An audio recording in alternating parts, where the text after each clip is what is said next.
lover is back. The pro lover is back. I got my guy Kev Carr in the building, man. I just want to welcome y'all to the pro lover. Remember, I'm not a pro because I always got it right. I'm a pro because I always got it wrong until now. Kev, what's up, man? You got some stuff wrong, didn't you? Plenty. Plenty. So introduce yourself to the people, man, before we get in this conversation. Hey, man, I'm Kevin Carr. If you had to call me anything, because people always want to label you when you talk about relationships. Okay. Are you a relationship expert? Are you a dating expert? What do you do? What's the label, Kev? If you had to label me, I would consider myself a connection advocate.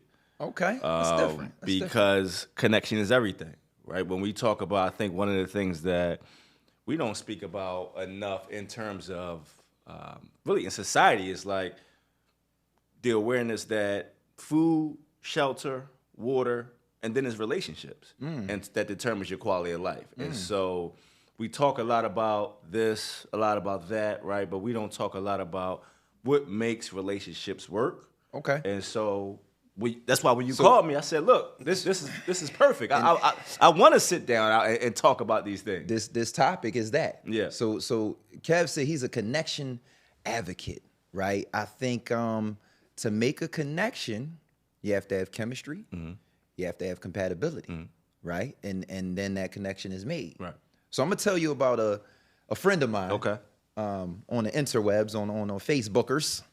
Her and I was having a debate online. I was in the comments. I don't really typically do that, but since I know this young lady, shout out to Jamila Kareem. She was talking about, in her dating experience, some men were trying to take her on little dates that were beneath her standards. They were asking her, well, let's go to the gym, or let's just go get coffee real quick, or something like that, right?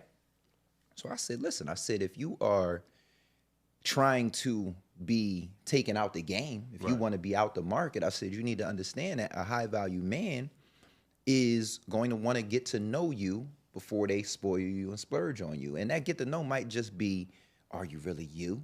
Or am I being catfished, right? How does your energy feel around me, right? Because she made the FaceTime argument. We could just FaceTime. And I'm like, the way you feel and the way I see if you can interact and engage with me and me only, and maybe not be in your phone or other things going on in your house and all of that, that means something to me. And her response was basically, FOH, Kyrie, there ain't nobody taking me to the gym or for coffee on the first date. Right. But I think it's a great way to figure out if we have chemistry and can we be compatible. So before I give it to you, Kev, I want the people to know tonight's show is about chemistry and compatibility. And we're going to talk about this dating game at the top and whether or not, you should or shouldn't have, those rules. But then I'm going to define compatibility and chemistry, and I want you to define it too. We can do that. Amongst some other things. So that's what's coming up. So Kev, what say you to the little corny date, to the little coffee? Hey man, listen. Or the gym. I used to be the coffee date king. Me too. Right, and so I think in general, we've been conditioned culturally to associate romance, dating with food, with travel, and so I think that the conversation has to be, what do you want ultimately? So we were talking about your friend. All right, is a healthy, committed relationship something I'm looking to create? So if that's the focus, then it takes it away from, are we talking about a transaction or are we talking about interaction? And so I think that there shouldn't be a rule, right? But I think that some of those coffee dates are from a person that might not have had a chance to connect with you. So to her FaceTime point. Now, if we FaceTime and then it's like, okay, I have some compatibility, I see some chemistry here, then we might go to dinner. But really, to sit down at dinner, that's really the hardest thing to do on a first date. Talk about because it's two people sitting across from each other. You're not really getting the person that you think you're getting anyway. Because I'm projecting who I think you want.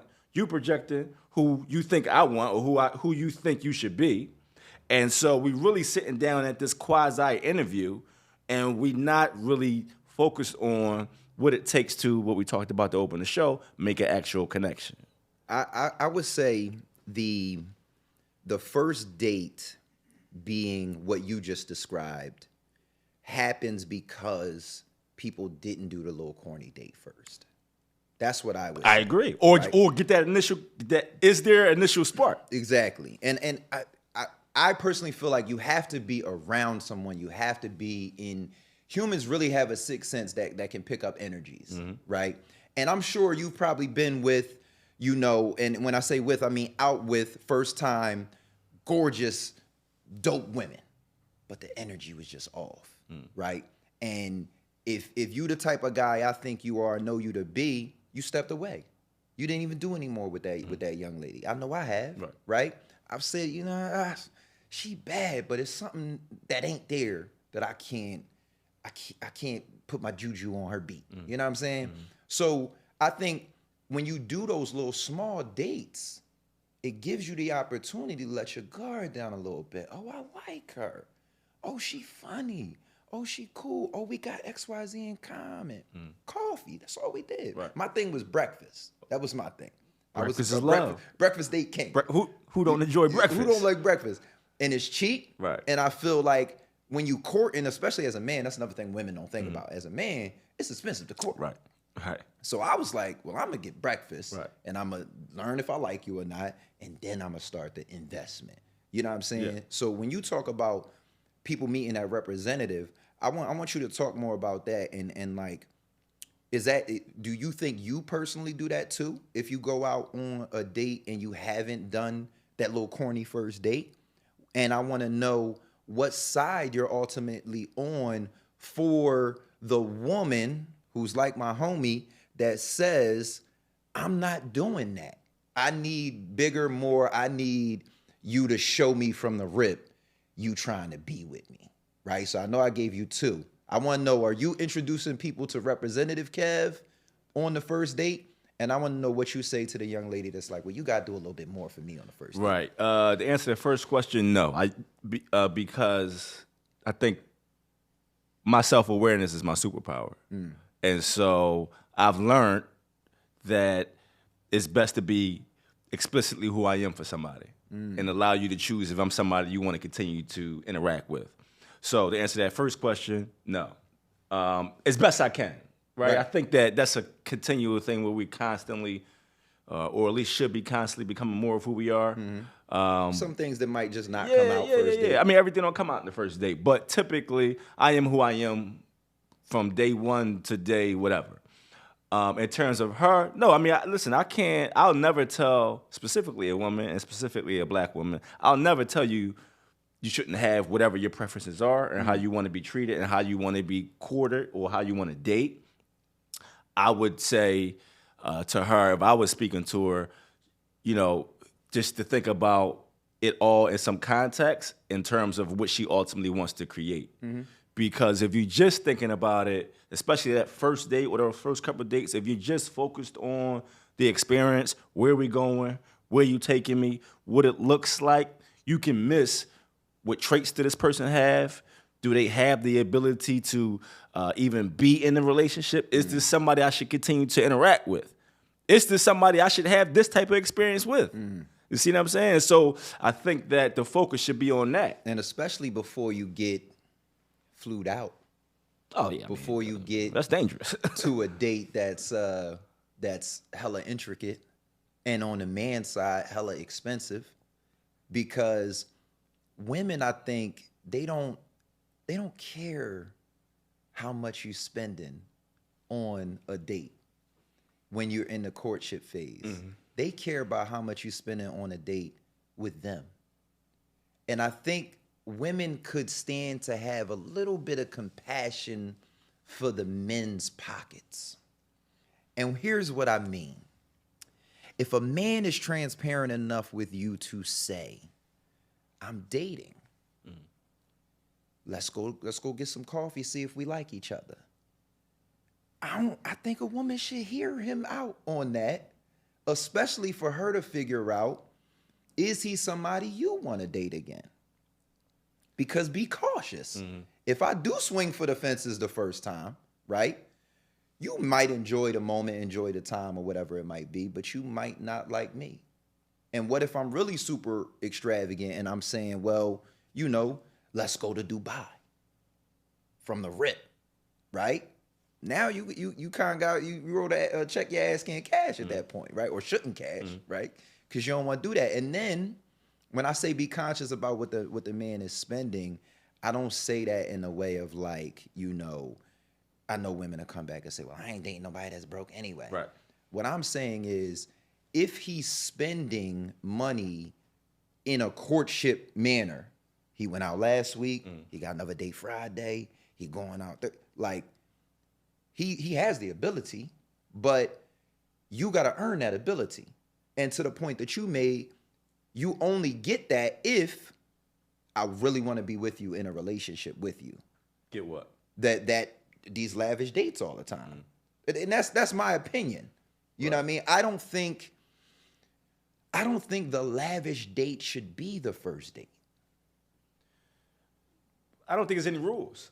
I think it can be. Talk to me, I think it can be, right? So I think that for me, it's about the experience for me. And Okay. so if we didn't develop a connection, I don't want to have. It's not about necessarily if it's a lavish date or the time. It's like, did we connect? Mm-hmm. That's for me. That's what I need. But that's conversation. Right. So that could happen. Free. Right. So I've had instances where that happened on the first time I met you. Right. Then the next date, we might have gone on what consider people a lavish date because I developed some type of connection where I wanted to have that experience with you. But see, that's my point to the woman who wants to be taken off the market, right? If they want the high value man that they say they want, right? That's a high value man's move, right? I got to know you. We had a connection. And now I'm going to spoil you a little bit. I'm going to take you and show you what's really good out here. I think sometimes women get caught up in a man possibly not having the capacity to do such because he said, well, let's go to the gym, let's go get coffee. I work out all the time. I know you work out. Right. I've invited plenty of women to come get a workout with me. Yeah. But it wasn't because I'm broke. It was because let me see if I could be in your presence for a half hour before I go rock with you all hard like that. And I just think women are missing out. Some, not going to say all of y'all can come for me in the comments. Some women are missing out on a great guy because they did not have a great conversation. And what they're also doing, to my former point, they're putting themselves in a position to, you went and you did something that was, dope or whatever, but with an asshole, with somebody you don't really mess with like that. You know what I mean? So I think in general, the best way to go about it is to be able to look at the end from the beginning.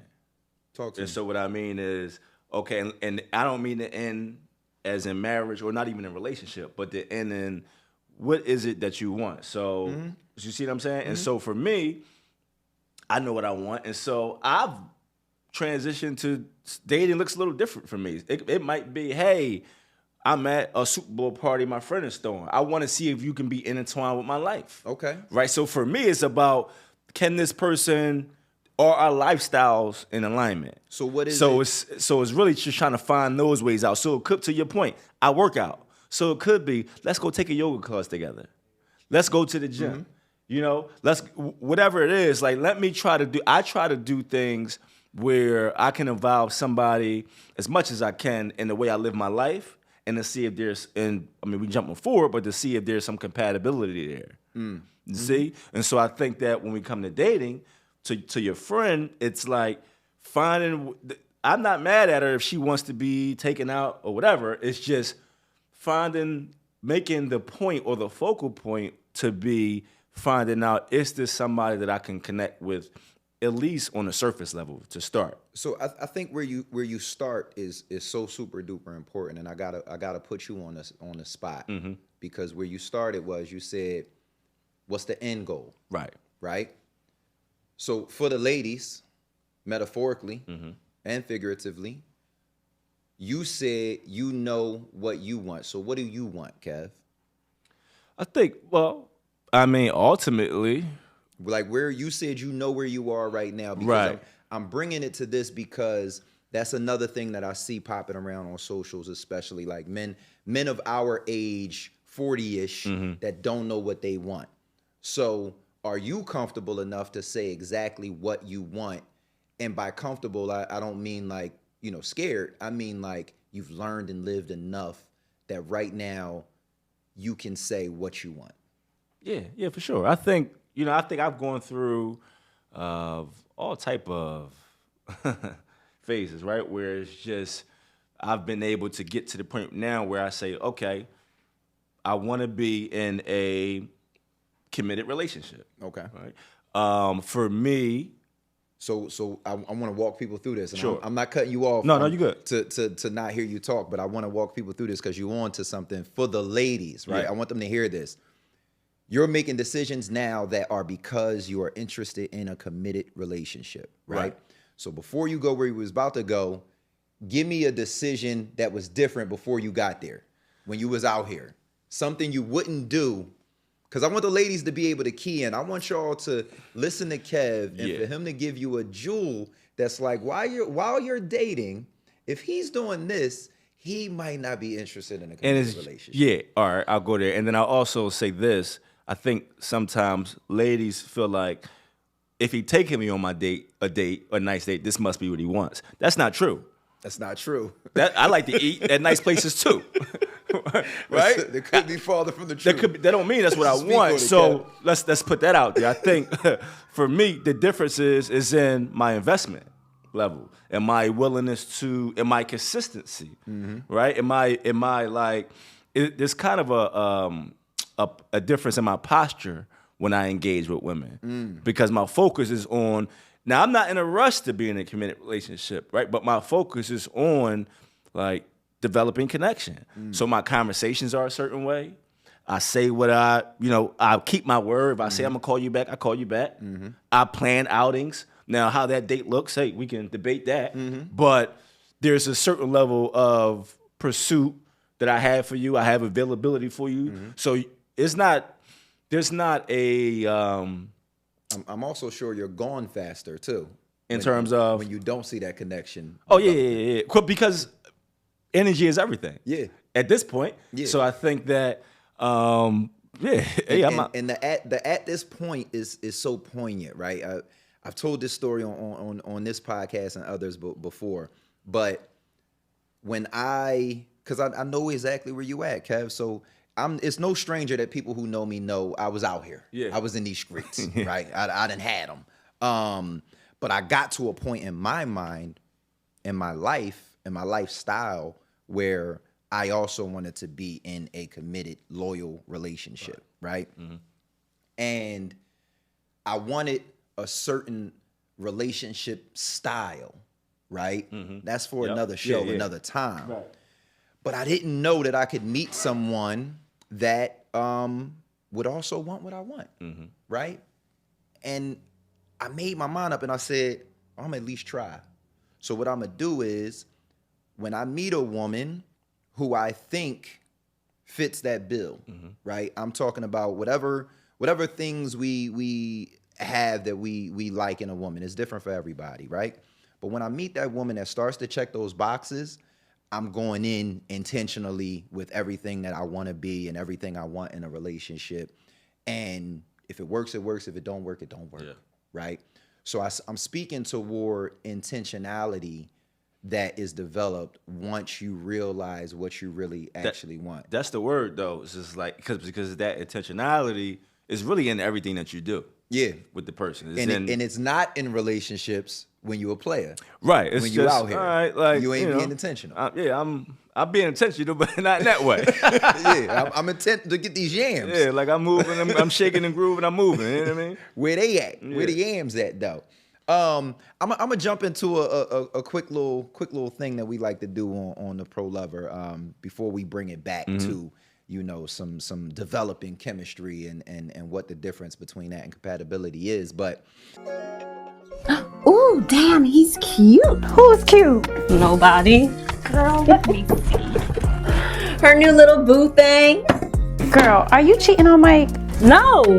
I mean, I was thinking about it. Why? Bree, the sex is bad. I need some excitement. Me and Mike only use the bedroom for the bed. See, that's y'all problem. Y'all need to be up on the kitchen table with it. Girl, shut up. No, what you need is the 20-day climax. What's that? It's the new ebook by the Pro Lover. Justin and I just finished it, and when I tell you we have not been able to keep our hands off each other, every single page is a new spark. Look, that's his page right there. You can order it.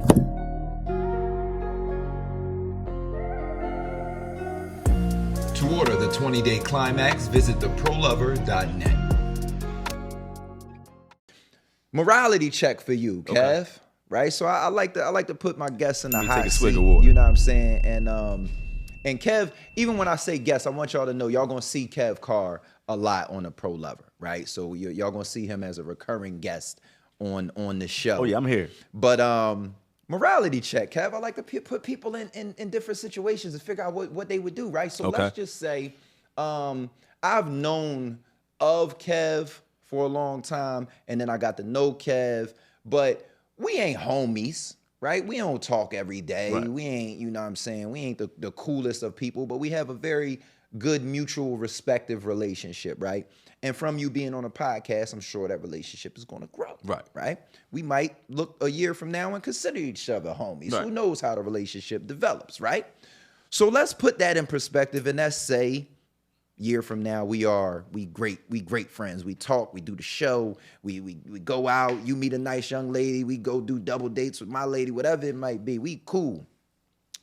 But this nice young lady you meet, I used to deal with back in the day, right? Kind of tough, right? She was my girl, right? I ain't know Kev at the time, Yeah. right? But she was my girl, right? And you bring her around, and I say, "Man, Kev, I don't know if Shabloop Bloop told you." I don't put no names out because I might incriminate somebody that don't need to be incriminated. I don't know if Shabloop told you, but yeah, she was my girl for like 3-4 years, bro. I don't care. But what say you? How would you feel? How would you perceive? Would you still look into a deep relationship with this lady, or what? What happens then? Well, it would be a problem if you told me and she didn't. That would be the first problem because, hey man, what you did before me doesn't matter, but I would like to always know what room I'm in, and so that would be an issue for me. That would be a little too close for home for me if me and you had developed a friendship. I mean, it's hard to say. I don't know how, we thinking hypotheticals, how deep I am in with that person, Right. but that would be close. That would, I couldn't do that. It wouldn't be, and it's not because you guys had a thing. I'm sure my future person, She got some things. she got some things. So, all right, as do I. You know what I'm saying? Right. That's part of life. But it just would be, because I know what it's like to have established a deep connection with somebody. And if I consider you a friend, even though you say it's okay, I wouldn't do that. That's just it'll me. play in your mind. It It'll would. play in your mind too much. Give you an example. I just had this conversation literally the other day. A friend of mine asked the same question. She said, hey, how would you feel if, hypothetically, I dated, I was dating one guy and I started dating his friend. Happened to me 2 different occasions. I had a homeboy call me, say, hey, just wanted to call you, let you know. I know you used to see so-and-so. We've been hanging out. You cool with it? Yeah, man, do your thing. Actually, and this is what I said to him, actually, now that I think about it, y'all actually would be good good for each together. other. Actually would be good for each other. I hope it works out. Like, really, I think that's cool. I had a homie call me a few years prior. Hey, I ran into so-and-so. You mind if I date her? Nah, you can't do that. Because we was in a deep relationship. Yeah. It would bother me. Okay. It would bother me. And this was a cool enough homie. Did not do it. And again, I can't tell you what to do, but I'm gonna tell you if we friends. So no, that would bother me. Yeah. So I've had it happen as well, and my situation was a little different because I had a friend of mine that was dealing with a young lady that I used to deal with, which I gave blessing to, but then I ended up meeting somebody he was dealing with, and I asked for the same blessing, and initially he ain't give it. Initially, Right. Then later on, like a week later, he called me like, man, I'm tripping, man. I ain't about to do nothing with that, man. You got it. You know what I'm saying? Right. So I had that situation happen to me too. But it's always fun to do the hypothetical, the morality checks and stuff like that. But I ultimately, I say to people often, the common denominator is always how two people feel about one another. Right. Because if two people is in love or even deep, passionate lust, your friendship's on the line, player. like they not about to, when there's yams involved, people ain't about to be like, you might got to be like family or borderline family for somebody to really be like, nah, I absolutely can't. And that's not my makeup. Yeah. I'm the type of person where, number one, it seemed like with you, if we was that cool and the coin was on the other shoe, that don't even make sense. But y'all know what I'm talking about. If the shoe was on the other foot, you know, you're supposed to flip the coin, but you change the shoe. That's here nor there. If the shoe was on the other foot and it was me, I would answer the same way. Right. If I consider you my folks, I don't even really want it no more. You know what I'm saying? Because it's in my head. Right. And then I take friendship a certain way.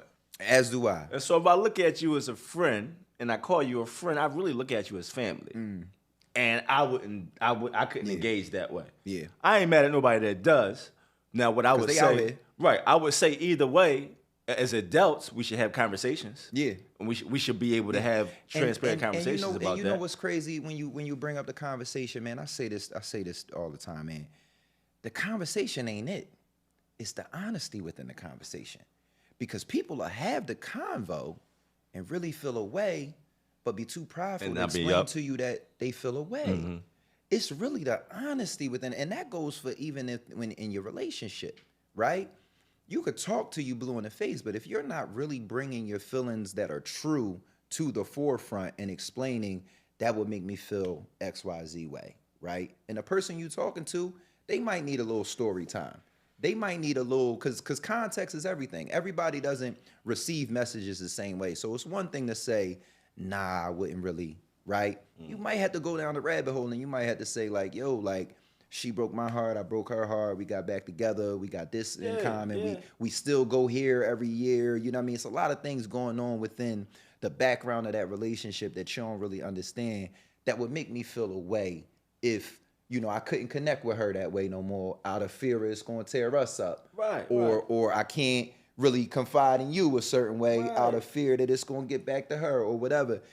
Your people owe that. And I just like to go there because a lot of times, especially on podcasts, people will say surface stuff like the communication. Everybody don't understand what that means. Yeah, you gotta, like, I told my man, hey, listen, I was seeing Tweety birds. Like, I was deeply in love with this woman. No, you cannot, like, that would bother me. Yeah. Right? Then I got to see y'all together. It would, even though we're nothing anymore, it doesn't negate the fact that we had that experience. Right. And at least at that moment in time. Right. And it also might depend on timing. I can use that, but the lady that we're talking about in question, she's married now.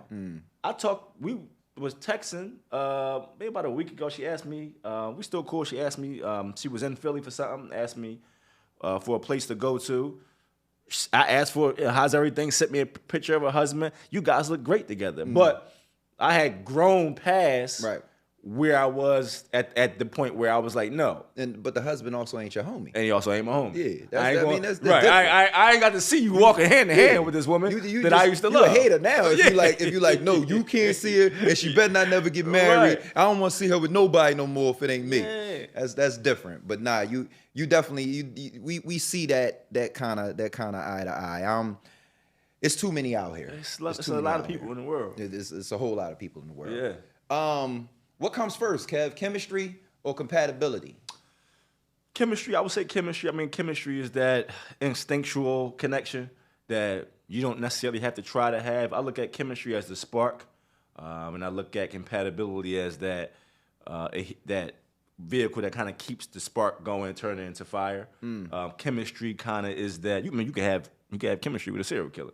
Like, you don't have to try to have chemistry. Don't you gotta be a serial killer too, though? Not necessarily. They be finding each other, though. I mean, they do, but life's weird like that. The same type of people find each other. You know, chemistry it just kind of happens. We connect in certain levels, physically, emotionally, mentally, but that doesn't necessarily mean that these two people are able to sustain a relationship over a course of time. I think compatibility is more. Oh, save it. Don't go to compatibility Okay, yet. all right, Don't we go on chemistry. So we on chemistry, baby. Chemistry we on is that. baby. I look at chemistry as a spark. Break it down. So we'll go back and forth. We'll tag team it. What's good? What is good chemistry? What is it? In your words. Man, I don't know that you can put it in the words accurately. I think chemistry, good chemistry, you feel it. It's there. It's an energy. It's like a mutual energy that kind of intertwines two people. Emotionally, physically, mentally, spiritually, if you're there, like I think chemistry involves those things. It doesn't require as much intentional effort. I think it happens. I think you have it or you don't. I think it can be built upon. Now that's a good definition right there. It's wanting or yearning for someone without any intentional effort. That's a good definition. I like that. I think for me, there's a way you feel about someone that wants and longs to feel that way again. That's how I would define it. It's something, again, like you said, it's almost we almost need a definition for it that takes it out of the realm of anything scientific, because when you bring it over to the relationship realm, I think that when I felt chemistry, when I've known there was chemistry, it was date one. Yeah. Almost instantly. It's date one, and there's something that we connect on, and who knows what that may be, right. And you already laid out all of the different emotions. It might be a laugh, it might be an experience, it might be someone or something we have in common. But when you leave that person, the feeling of, I can't wait to be back around this person, for me is what I would define as chemistry, like a longing or wanting for whatever that aura you and that energy right. you had when we got together, and it multiplied times each other's. That's a certain magic that I would call chemistry. Yeah, and it's intoxicating. Yes. And it really is a natural force, really bringing two people together. And it can't be faked. No, absolutely not. Can't be faked, can't be forced. Absolutely not. It's there or it's not. It exists or it doesn't. That's the defining it makes me feel like, I don't know, it gotta be a book out that talks about it. But if it's not, it makes me feel like it's a book that needs to be written. You an author, ain't you, Kev? Yeah, I am. Yeah. I mean, I think it's a ton of books about it. I mean, but in terms of, again, I think, because if you don't write it, I'm gonna write it. I'm gonna steal it from you. Steal your definition. It's a lot. I mean, I think most of our content around relationships are about chemistry, and not enough about what we'll talk about after this, which is compatibility. How to get there. I think. I think when people are dating, and especially in a courtship phase, men and women, I think we talk about starting with the end in mind, right? I think people have some force to that they got to get rid of, right? Meaning, like, women get to a point where they have to have kids. They gotta have to get married. I think even with men, like with my second son, I wanted another kid. I just wanted another kid. So after I got through that phase, I realized, like, I maybe shoulda, coulda, woulda slowed down. Love my boy to death, love all of that. But unfortunately, me and his mother didn't work out. So you start to think about things like, damn, I maybe shoulda, in the shoulda, coulda, woulda game of to drive you crazy. But I do think that people force things, right? Instead of what we just talked about, letting chemistry happen, right? And then figuring out what compatibility really truly is to us. And I know I got a lot to unpack when it comes to the compatibility conversation, because you know what? You could have a chemistry book. Right. I think I'm gonna write the compatibility book. I think that's the most important. I think I got something to say right. on the compatibility side.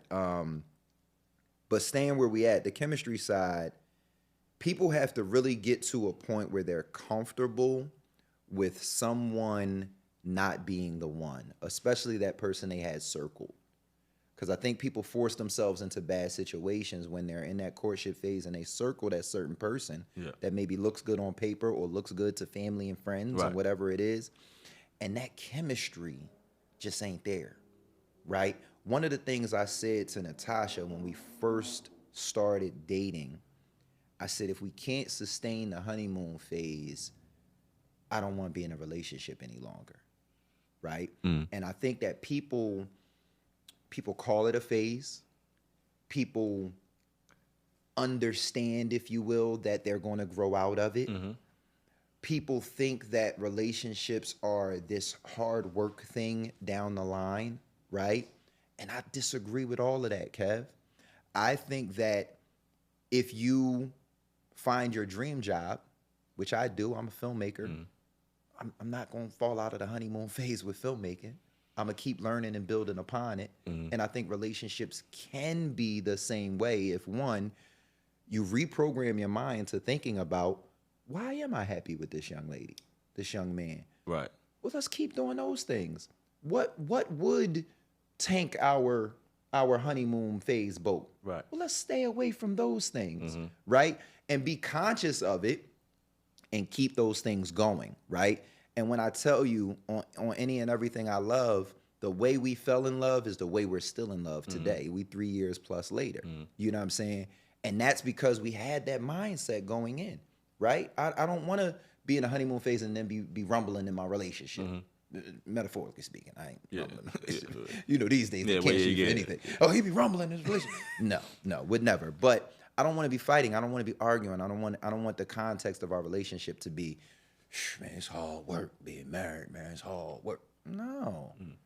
I think the work is checking in. The work is, what's going on with you? What's going on with us? The work is, instead of something mounting and building and people walking past each other, not speaking in the same house, the work is being a mature adult and being like, yo, you made me feel XYZ way. Well, I did it because of this. Well, that is dialogue. That doesn't turn into an argument. That turns into more lovemaking and resolve for whatever the situation was.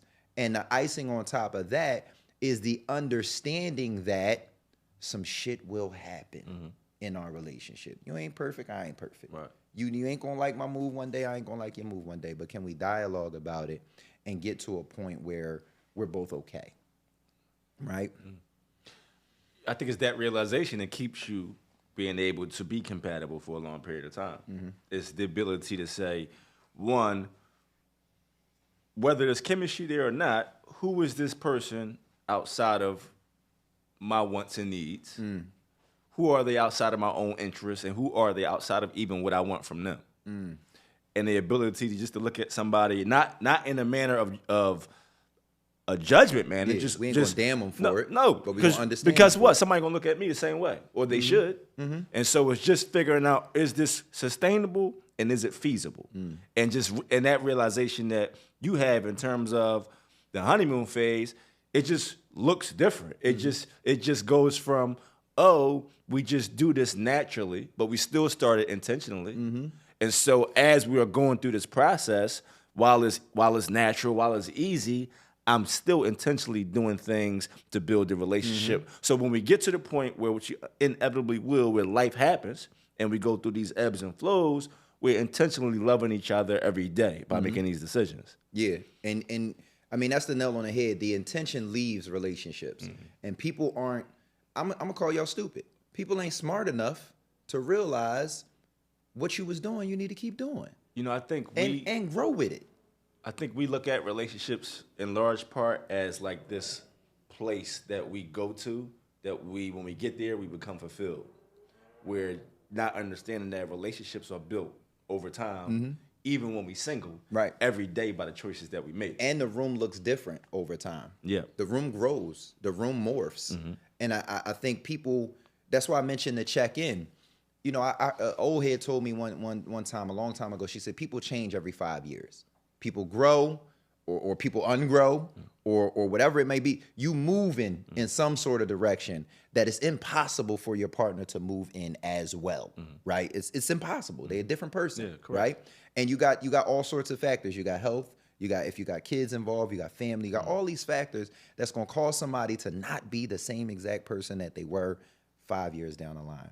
If you're not checking in and figuring out, and then here's the crazy part, being okay with, I'm gonna bring up a name that people ain't gonna like, Lori Harvey, Michael B. Jordan, being okay with getting to a point where we understand this ain't it, Right. and moving on, right?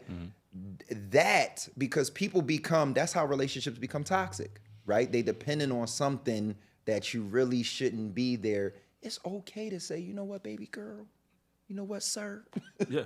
this ain't it. And be okay here is what I'm talking about with moving on, right? Because so many people are scared of that heartbreak and that heartache that they stay in a bad situation. No, we got to check in often. And once those checks and balances stop balancing, we have to be okay with moving our separate ways. And one of the biggest things with that is people don't be working on themselves in relationships. Right. So when it comes time to go a separate way, Right. they're like, oh no, but I can't, what I'm going to do? If you was the shit, you wouldn't be worried about that. And every relationship isn't forever. It ain't. And that doesn't make it like we got to get out of the mindset of because the relationship ended, it was a failure. That's not true. 100%. I look what I gained from this experience. I was open. Every time you meet a human being and make a connection with another human being, you're open to literally a whole other universe that you were not a part of before. You get the opportunity to experience things that you never experienced before, so you expand it. And grew. even relationships that you were in that some people would deem unsuccessful or not good, all that did for you was enhance your preferences for your next relationship. So now you really are more keen to what you want to experience even more. And so I think if we look at relationships that way, it's easier when we get to that point where, okay, you know what? Maybe this isn't something that should continue. Maybe this was something for 2 years or for 3 years, and that's okay. And you know what's crazy, man? I'm gonna bring it back to my player days, Okay. Kev, because you just touched on something, man. I gotta go back to my player days, man. So I used to get damned for a few little lines, little game I had, right? But I meant it, and it was so true, right? Because I would say to women like, you know, I'm not at all interested in a relationship, right? But that does not mean I can't add value to your life, right? And I would say to women, I would say, you know, or would you rather me say that I am interested in a relationship, get what I want, and then move on, and now I'm a negative experience in your life because I sold you said dream, right? I'm not going to sell you said dream. And I'm telling you, I lost out on a lot of yams with that statement. But I also don't have anyone in my past who looks at me and says, oh, he ain't shit. Oh, he did this. Oh, he did that. No, they know I kept it a beam with them. And even if we split and they had a little turmoil in their heart, when they came down off of that emotion, they understood that I did them much more right than I did them wrong. Right. You know what I'm saying? And that's probably a whole nother show too. But it's 3 shows. But you you touched on it because when you talk about our perception of a relationship being a failure because we didn't get married and ride off into the sunset, that couldn't be more false. Correct. That Listen, man, that first of all, when the whole concept to death do you part was created, people was dying at 40. Like, people was not living till 80, 85, 90. They weren't expected to be in relationships that long. That don't mean you another life. right. 40 days. That don't mean you can't be in a relationship that long. Right. But just when we're looking at it, it's just, you know, it's just being able to love consciously and being able to, hey, I choose you today. And tomorrow I intend to wake up and choose you again. And if it gets to the point where, okay, this is no longer happening, my ability to be articulate and to articulate to you, hey, for whatever reason, I can't do this anymore, that's also a part of love. it's a part of love. That's also a part of that. You setting somebody free to find what it is that they may really want, right? And the other thing that's okay, and I urge people that are in marriages to think about this, right? Because when you in marriages, you have kids, you have bills, you have, you know, joint ventures, joint businesses, all types of stuff, when especially you married long term, right? We have to stop thinking that divorce is the correct eject button in marriage. And the reason I say that is because relationships, we have to in our society, and I want to make sure that we talk more about these types of things on the Pro Lover Show. Atypical relationship advice, techniques, and just methods in general. Friendship and compatibility or companionship have to be decided early on in our relationship. And I think when people are married and things start to, as you talk, we checking in and they start to, or we not checking in and the train just goes completely left, divorce is always what we got to do, right? And people separate. I know you got people that live in the same house and sleep in separate rooms and all of that. But what I'm talking about is can we do this another way, right? And I'm not going to go all the way there because I know it's a whole nother show, but you know what? Let me get a girlfriend on the side, right? You going to know about it. I'm going to still be loyal to you. I ain't going nowhere. I'm here for the kids and all of that. You know what? I can't satisfy you no more. You could go get a little boyfriend and you know, do what you need to do. If sex is what we talking about, right? Maybe it's finance, right? You know, baby, I lost my job. You know, I'm going to try to do X, Y, Z, but in the interim, you going to have to pick up the slack, right? You know what? You might have to pick up 2 jobs because I can't work for whatever reason, right? I had a stroke or whatever. I'm on one side don't work. This is what you got to do, right? But you my friend, so you going to pick up that slack. You know what I'm saying? These conversations, though, are supposed to be had at the beginning of your relationship, right? So this way you can deal with somebody in a way that you understand relationships got pitfalls, right? We got to stop living out here like, oh, my relationship going to be perfect. It's not. It ain't going to be perfect. So let's have open dialogue about the pitfalls and the possible ways we can fix them. You know what I'm saying? Before we just don't talk about them and the only thing we know how to do is divorce each other, right? Because if we lay out a plan, right? Well, if XYZ happens, we'll agree to go our separate ways, right? Because that's what's good for me and that's what's good for you. But if XYZ happens, we'll agree to mold our sex life. We'll agree to mold our interaction with the kids or the business or the job or whatever it might be. And the reason I bring up money and I bring up sex, those are the 2 dragons that take down every household, right? It's either infidelity or finance. So you have to have conversations about when life changes, what are the options for you that you're comfortable with? What are the options, right? Let's take divorce off the table. How do we fight through it? And that's, like I said, a whole nother show. Yeah. They ain't ready for some of those talks. But it's some of that type of stuff that we're gonna get into on the Pro Lover is let's think outside the box. Yeah, and that goes back to that again to the compatibility piece. Because when we're talking about relationships, the only way, I mean, I think we all can agree that in large part, we aren't doing relationships well. Oh, we not. Right? We doing them wrong. Period. 2023, we doing them wrong. That can't be debated. Across racial lines, across gender, we aren't doing relationships well. And so, if we can all acknowledge that, that means the only way to fix it is to fix the methods that we use to create the relationship in the first place. Drastically. What script are you using? It ain't this. Right. What are you using to develop this relationship? It's broken. Where did you get that from? Because you, like, to your point, we can't get to that point where we in a marriage and have that conversation if you don't have that trait to begin with. You're using old school tactics. Right. And so, you know, I think it's important. How are we, and let's go back to the first date. What's your homegirl name?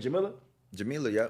Like, let's go back to let's have the focus now as to what do I want this relationship to feel like? right? Like what do I want it to look like? I'm not talking about the person yet. What do I want it to look like? What do I want it to feel like? Do I want reciprocity, the loyalty? What do I want loyalty to feel like? Do I want somebody that is faithful, that's loyal, that's do what they say they're going to do? Do I want somebody that's ambitious? Are they capable of making money? Like, what do I want these things to be like? Who do I want to be? That's who do I want to be in my relationship? You talking that shit right now. You see what I'm saying? But that one right there, that one go first. Right. Oh, absolutely. And especially for women. Come at me if y'all want to. Especially for women. These are conversations that we having with ourselves before I leave the house.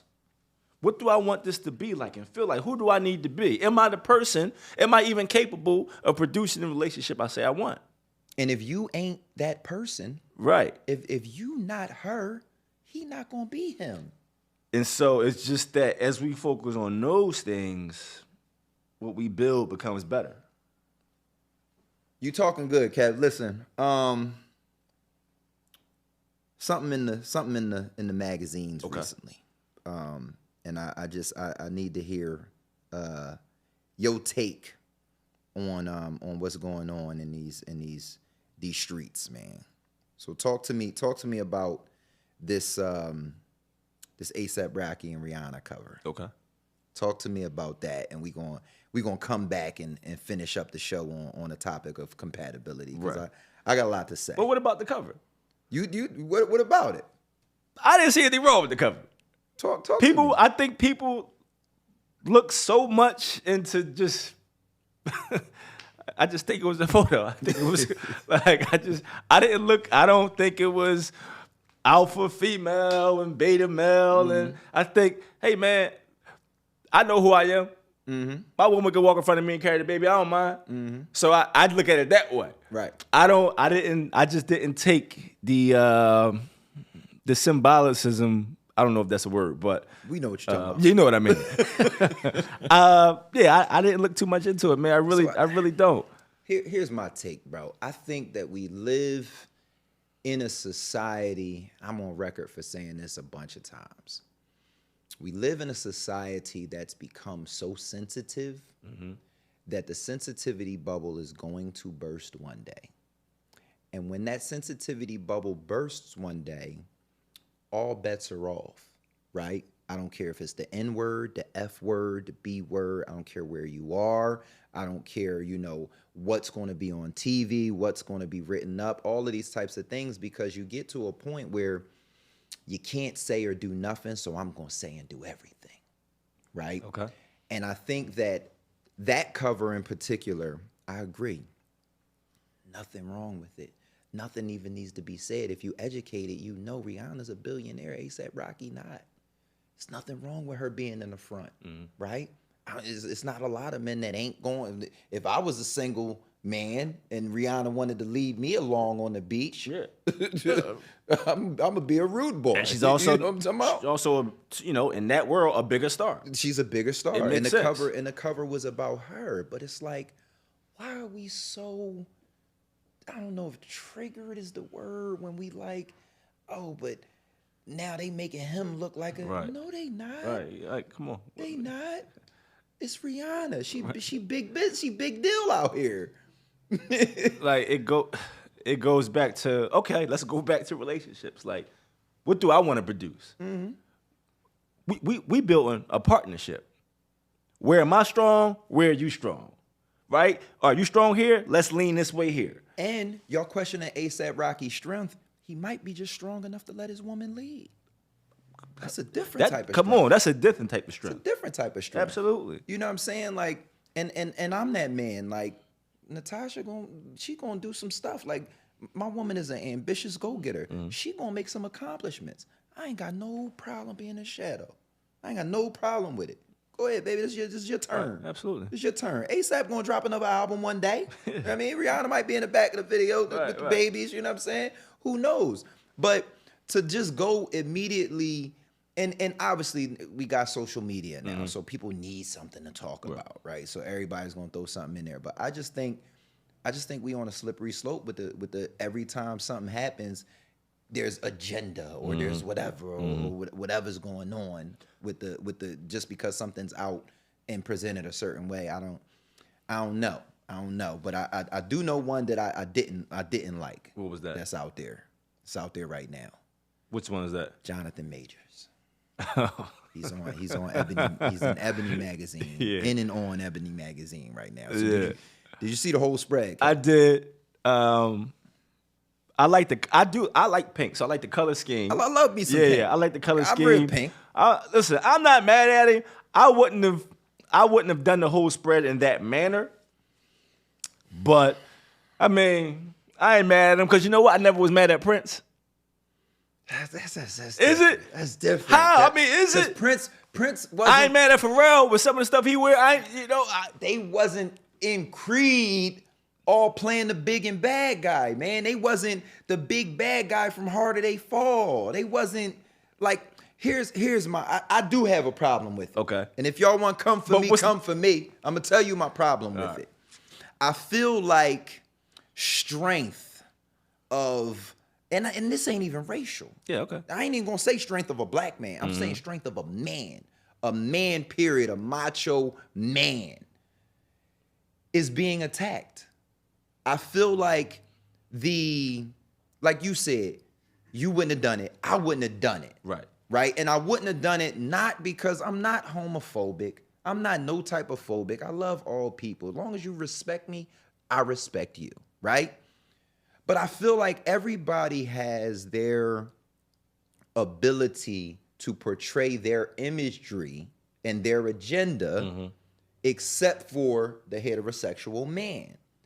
As soon as the heterosexual man says, heterosexual male, it's like, oh, you homophobic, or you don't like these people, or you don't like that. It's like, no, I'm just proud to be who I am. Right? And I think I wouldn't have done a spread like that. I would have took the pictures in the pink, the roses, the boxer cape with the boxer and the rose. All them Jones was fire. You talking about the jump? I'm talking about the boots with the leg cross, with the pink and the lips pursed. For me, it was just like I seen him in these Creed trailers as Big Bad Wolf. Right? And me as a heterosexual, mature man, I'm looking at him in that joint like, he probably gonna beat Michael B. Jordan up in Creed. Yeah. He looked good. I went and looked up the workouts and what this nigga doing? He looked good out here, right?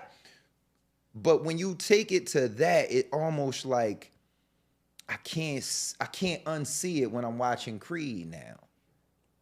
Like I won't even think about it. He might not be.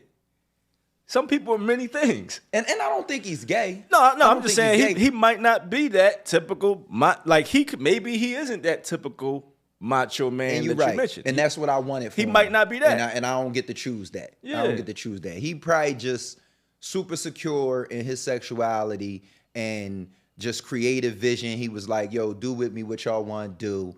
And we got this photo that is questionable. And I'm not even like, I wouldn't have done that particular pose, not necessarily because I think it's gay or something like that. I wouldn't look right in that. You just I just would not look right doing that. Yeah.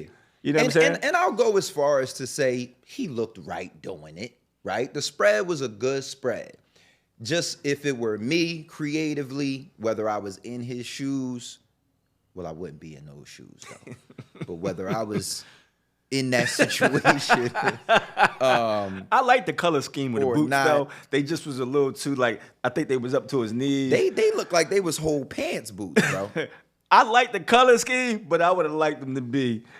Yeah, my shoe got to come off. Yeah. Like my shoe got I got about like a shin high shoe maximum. Yeah, I couldn't have did the boots, but it was fly. I can't hold it. It was fly. It was on some like muscle bound Rick James type.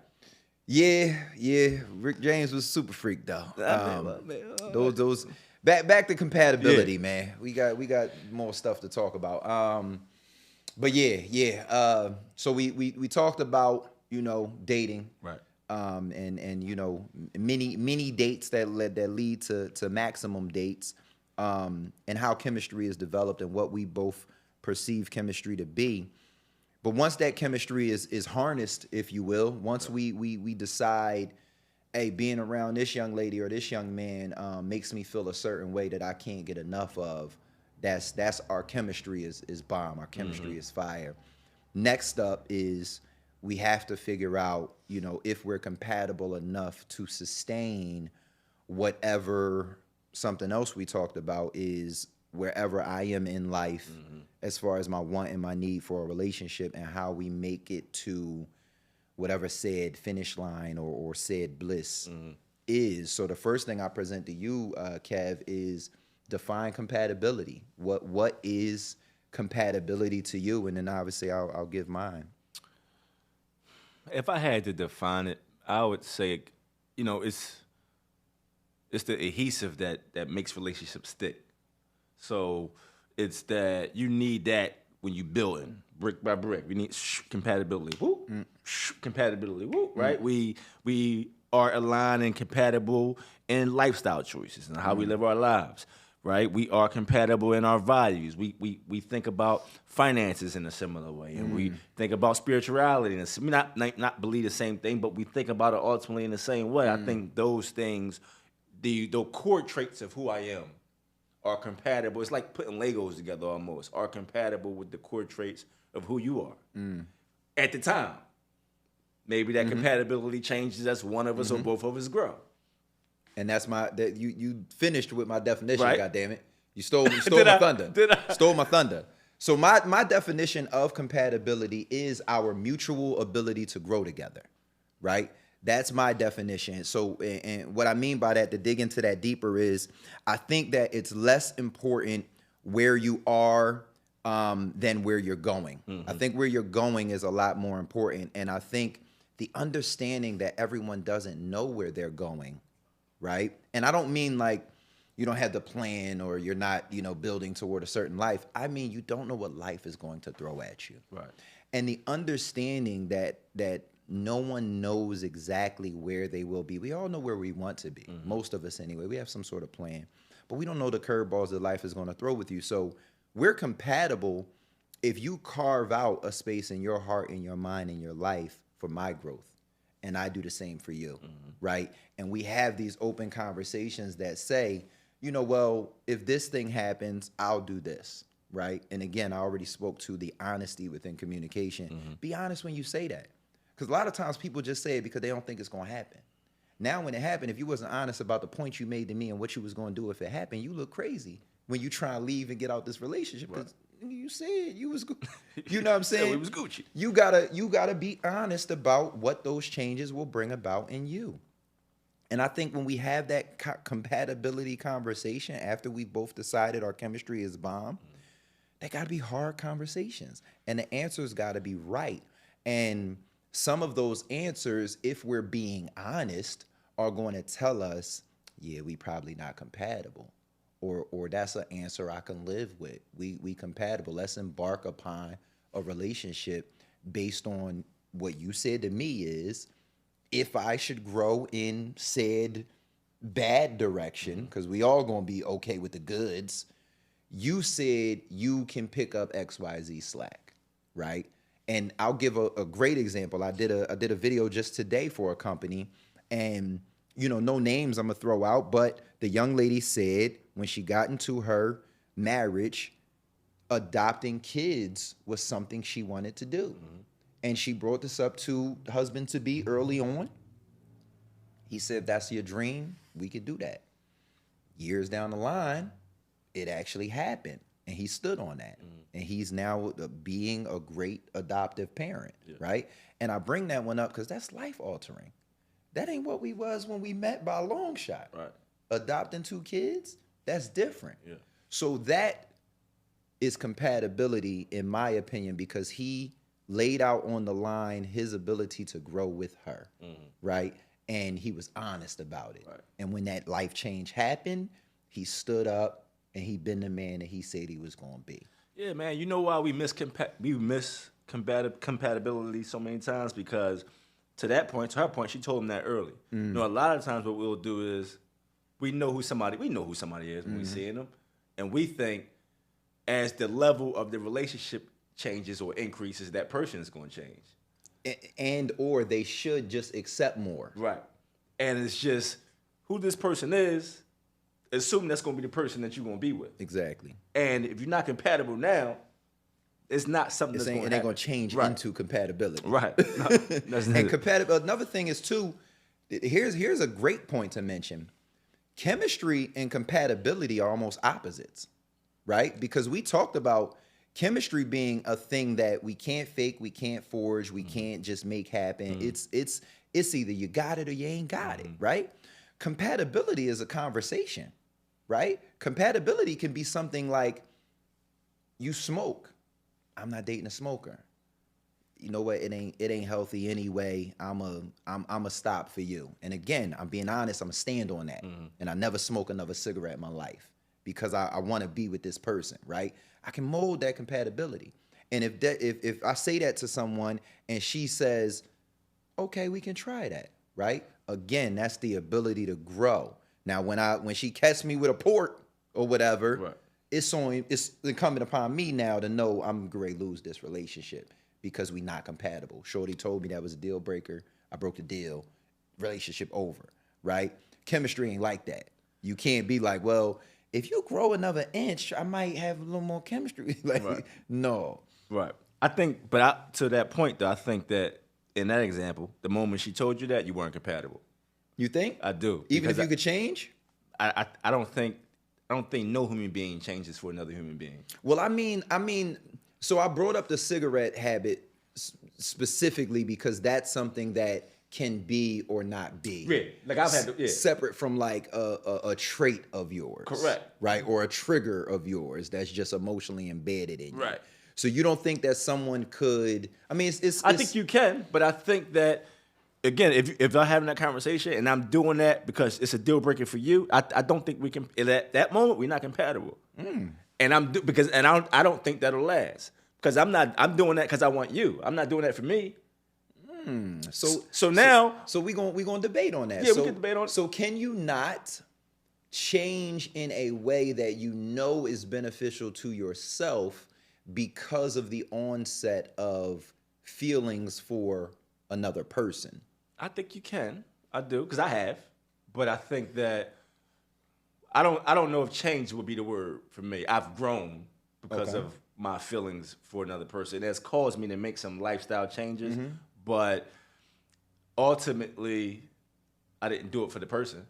So I think that people can make changes to what their future looks like if they perceive the benefit of having this other person in their life is valuable to their future. I believe that humans can, because people do it negatively all the time. So I feel like you have the mental capacity to do those things positively as well.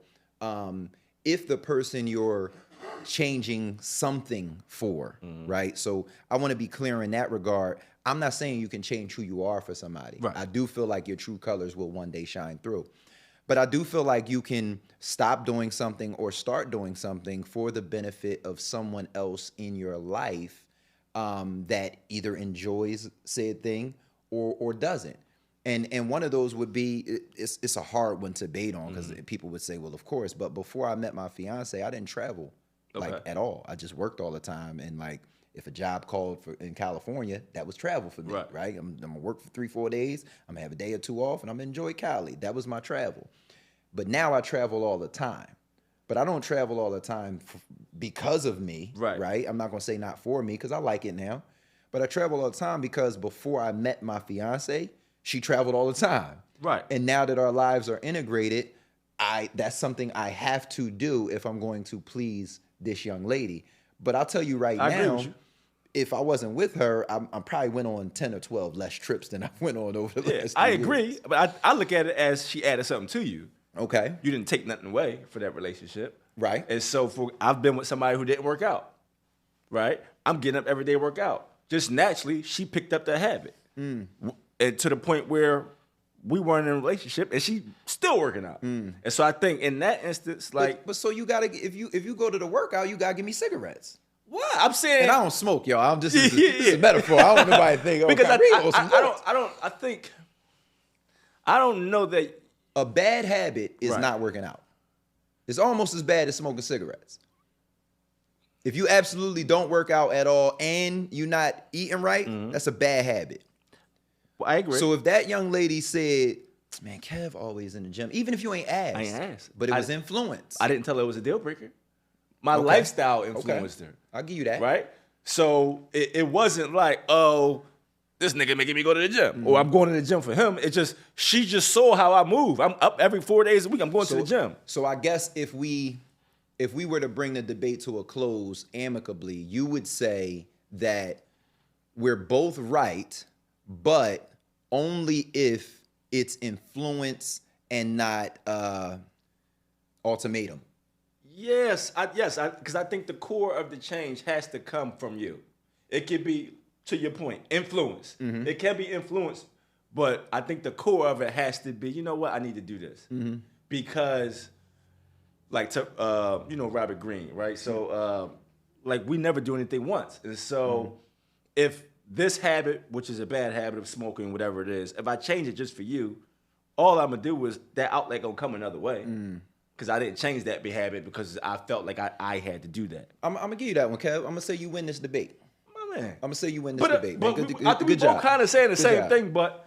Kind of a little bit. But you brought it home with the... I do believe that if the change was presented because of ultimatum and not positive influence, I do believe that negative influence could cause a person to revert, right? And I think you win the debate because if it's an influence change and not an ultimatum change, you know why the person's changing. Right. Right. And the person know why they do it. The person knows why they're doing it versus just, man, I can't be with so-and-so Keisha if, damn, that's still a kind of a name. But imagine something was before the Keisha part. So her name's so-and-so Keisha. I can't be with so-and-so Keisha if I don't stop smoking. All right, I'm gonna stop smoking. It's different than I'm gonna die if I don't stop smoking. Correct. All right, I'm gonna stop smoking. So yeah, I think people can change because they're in a relationship. Oh yeah, they should. But not because of their relationship. Because That's- at that that's what point, Kev put on my yeah, heart. absolutely. Because at that point, now I'm out of balance. Because now my focus is on you and the relationship, even absent to my own growth and who I am. And I gotta stick true to that, even if it means losing you. No, that's facts. That's talking good, man. I think what we learned tonight is, ladies, I don't care what Jamila say, go on y'all little dates.